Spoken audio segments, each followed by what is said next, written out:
Эгер сиз тартипти биринчи иретте ордуна келтириш керек деп айтып атсаңыз, демек конституцияны да өзгөртөт экенсиз да анда. Бул ачык эле айтылып келинет. Мен жаап жашырып аягында ороп жымсал деп айта албайм. Бизге жоопкерчилиги күчтүү болгон бир президент керек. Кыргыз өкмөтүнүн кереги жок.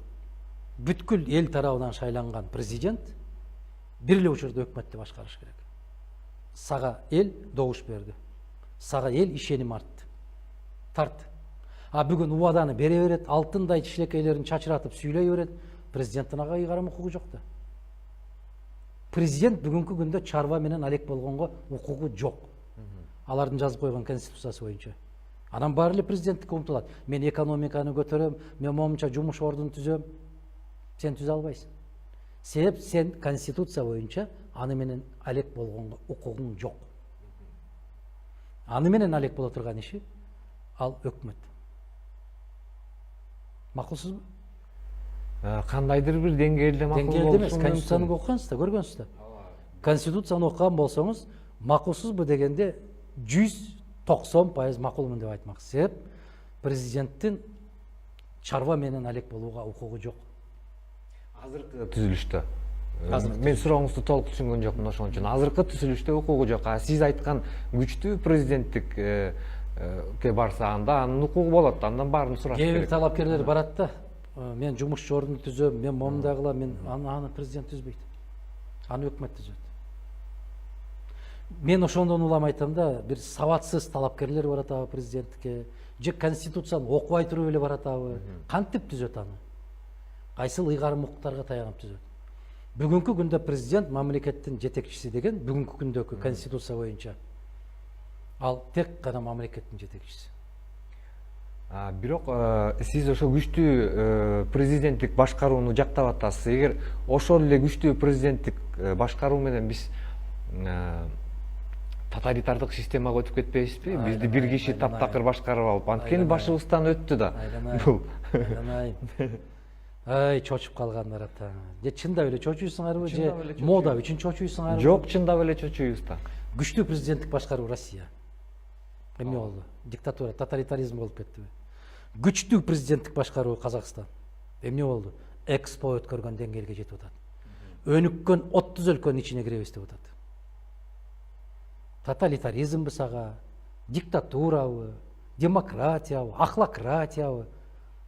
Эмне айырмасы бар кыргызга? Эгер курсагың ток, кийимиң бүтүн, үстүңдө тамың, астыңда жумушуң, бала чакаң аман, сыртка чыккандан коркпосоң, мамлекетиң күчтүү, чек араң жабык болуп турган болсо кандай айырмасы бар? Иштеген жумушуң болуп турса, алган айлыгың болуп турса, окуткан балдарың окуп турса, эмне кажети бар садаган? Бирок ошол эле учурда сиз айткандардын баары болгондон кийин бийлик бир иш жасап атса, ага дагы сөз айта албай турган учур болушу мүмкүн. Азыр айта аласыңарбы? Азыр айтып эле атышат айтчылар. Эмне айтканыңардан эмне пайда? Эмне пайда айтканыңардан айткылачы? Ошол айтканыңардан пайда чыккан болсо, 1,5 миллиард кыргыздын жигиттери, кыздары сыртка барып иштейбиле. Жана айтпай атасыңарбы? Же болбосо ушул кылмыштуулук, уурулук, паракордук токтоп калдыбы Кыргызстанда? Же сот системасы гүлдөп кеттиби? Же соттон адилеттикти алып калдыңарбы? Айтканыңардан пайда чыккан болсо. Айткандардын баарын соттоп жоготуп атат. Эмне пайда чыгып атат айтканыңардан? Бул азыр пайда чыкпаганы менен кийин баары бир тарыхта пайдасы калат деген ойдобуз. Силер тарыхтан пайдасын көргөнгө чейин мамлекет жок болот. Билесиңерби ушуну? Мамлекет жок болуп баратат.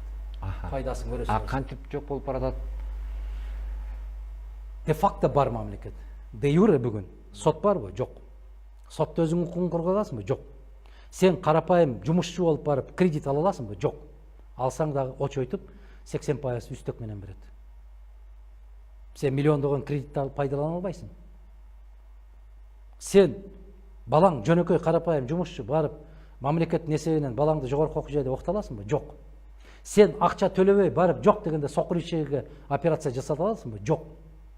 Эмне пайда таап атасың кыргыз? Эмне пайдасын көрүп атасың, айтчы сен?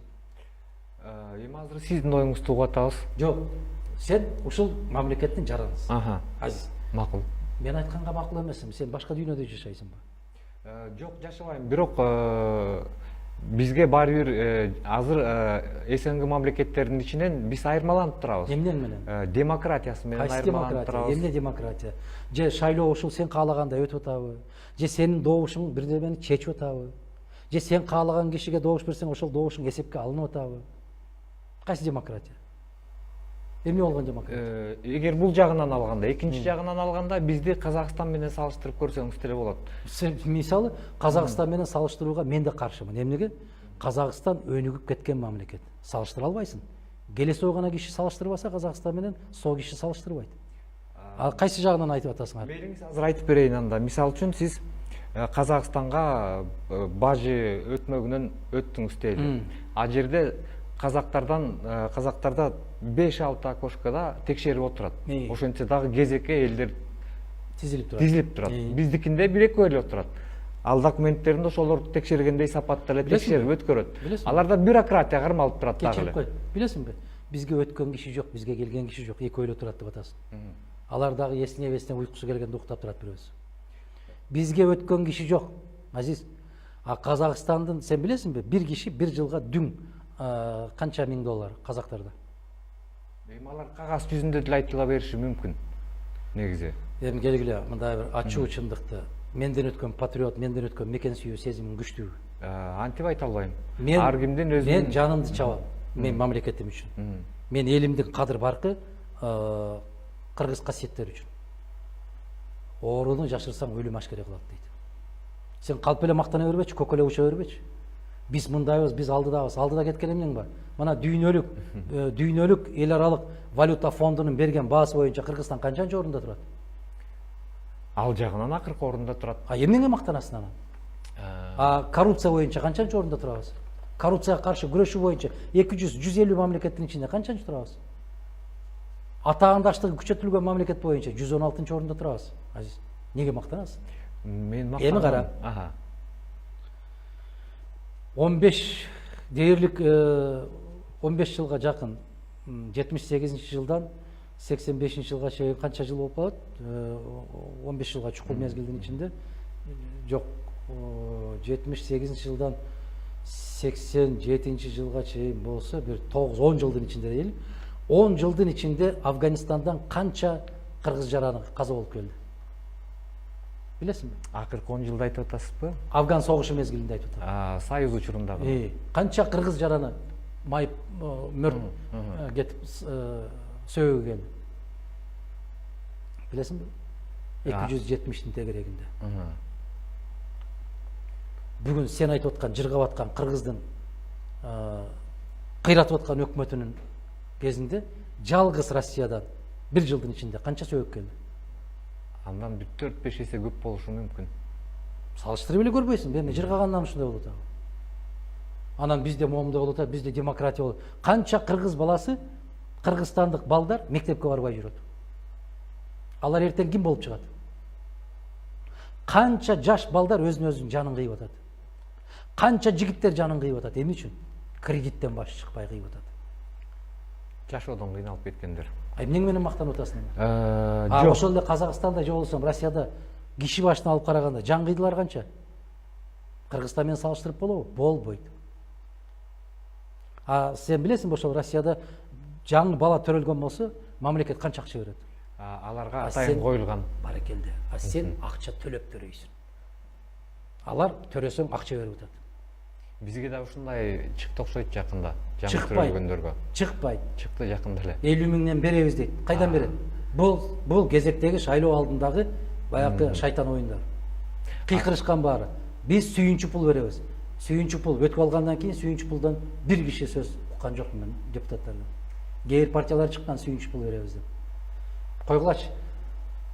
Сен жашсың. Мен мактаган жокмун. Реалдуу бололу. Жок, мактаган жокмун. Анда олтура бер. Бирок Кадахан Кимсанбаевич, Казакстандан бери кирип келатканда дагы кезек көп. Көп эле киши кирет Кыргызстанга деле. Кайра кыргыздар кайра кайрылып келгендер.